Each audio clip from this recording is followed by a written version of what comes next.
ರಾಷ್ಟ್ರಧ್ವನಿ ನ್ಯೂಸ್ಗೆ ಸ್ವಾಗತ. ಕಡಗತ್ತೂರು ಪಶು ಆಸ್ಪತ್ರೆ ಕಟ್ಟಡ ದುಸ್ಥಿತಿ, ಕ್ರಮಕ್ಕೆ ಮನವಿ. ಮಧುಗಿರಿ ತಾಲೂಕಿನ ಕಡಗತ್ತೂರಿನಲ್ಲಿ ನಿರ್ಮಿಸಿರುವ ಪಶು ಆಸ್ಪತ್ರೆ ಕಟ್ಟಡ ಹಲವು ವರ್ಷಗಳಿಂದ ಬಳಕೆಯಾಗದೆ ಪಾಳು ಬಿದ್ದಿವೆ.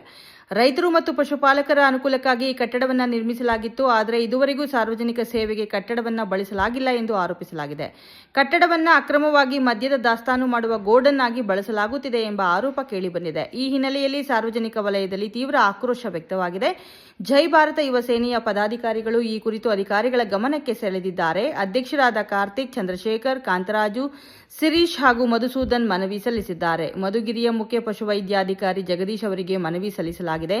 ಕಟ್ಟಡವನ್ನು ಕೂಡಲೇ ಪಶು ಆಸ್ಪತ್ರೆಯಾಗಿ ಬಳಸುವಂತೆ ಒತ್ತಾಯಿಸಲಾಗಿದೆ. ಸರ್ಕಾರಿ ಕಟ್ಟಡದ ಅಕ್ರಮ ಬಳಕೆಯ ಕುರಿತು ಸೂಕ್ತ ತನಿಖೆ ನಡೆಸುವಂತೆ ಆಗ್ರಹಿಸಲಾಗಿದೆ. ಮನವಿ ಸ್ವೀಕರಿಸಿದ ಅಧಿಕಾರಿಗಳು ಮೇಲಾಧಿಕಾರಿಗಳೊಂದಿಗೆ ಚರ್ಚಿಸುವುದಾಗಿ ತಿಳಿಸಿದ್ದಾರೆ. ಅಕ್ರಮ ಬಳಕೆ ಕಂಡುಬಂದಲ್ಲಿ ಕಾನೂನು ಕ್ರಮ ಕೈಗೊಳ್ಳುವುದಾಗಿ ಭರವಸೆ ನೀಡಿದರು. ಪಶು ಆಸ್ಪತ್ರೆಯನ್ನು ಶೀಘ್ರವಾಗಿ ಸಾರ್ವಜನಿಕ ಸೇವೆಗೆ ಲೋಕಾರ್ಪಣೆಗೊಳಿಸುವಂತೆ ರೈತರು ಒತ್ತಾಯಿಸಿದ್ದಾರೆ. ಸರ್ಕಾರಿ ಹಣದಿಂದ ನಿರ್ಮಿಸಿದ ಕಟ್ಟಡ ಜನಪರ ಉಪಯೋಗಕ್ಕೆ ಬರಬೇಕು ಎಂದು ಸಾರ್ವಜನಿಕರು ಆಗ್ರಹಿಸಿದ್ದಾರೆ. ವರದಿ ಕಾರ್ತಿಕ್, ಎಚ್ಎನ್, ಮಧುಗಿರಿ. ಕ್ಷಣ ಕ್ಷಣ ಮಾಹಿತಿಗಾಗಿ ವೀಕ್ಷಿಸಿ ರಾಷ್ಟ್ರಧ್ವನಿ ನ್ಯೂಸ್ ಕನ್ನಡ.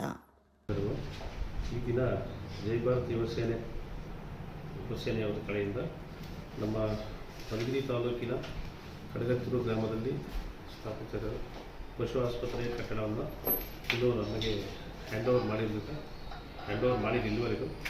ಅಲ್ಲಿ ನೀವು ಪತ್ರದಲ್ಲಿ ಕೊಟ್ಟಿದ್ದಕ್ಕೆ ಬೇರೆ ದಾಸ್ತಾನೆಲ್ಲ ಮಾಡ್ಕೊಳ್ತಾ ಇದ್ದಾರೆ ಅಂತ ಅದನ್ನು ನಾನು ನಿಮ್ಮ ಮುಖಾಂತರ ಯೂಟ್ಯೂಬಲ್ಲಿ ನೋಡಾದಮೇಲೆ ನಮ್ಮ ಮೇಲಧಿಕಾರಿಗಳು ಸಮೇತ ಎಲ್ಲರೂ ಹೇಳಿದ್ದೀನಿ. ಮೇಲಧಿಕಾರಿಗಳು ನಮಗೆ ಇದು ನಿರ್ಮಿತಿ ಕೇಂದ್ರದವರಿಂದ ಹ್ಯಾಂಡ್ ಓವರ್ ಆಗಿಲ್ಲ. ಅವ್ರಿಗೆ 10ನೇ ತಾರೀಕು ಒಂದು ಸಭೆ ಕರೆದಿದೆ. ಆ ಸಭೆಯಲ್ಲಿ ಅವ್ರಿಗೆ ಮಾತಾಡಿ ಯಾವಾಗ ಬಿಟ್ಕೊಡ್ತಾರೆ ಅಂತ ಕೇಳ್ಬಿಟ್ಟು ಇದು ಆದಷ್ಟು ಬೇಗನೆ ಮೇಲಧಿಕಾರಿಗಳು ತಂದು ಸೂಕ್ತ ಪರಿಹಾರ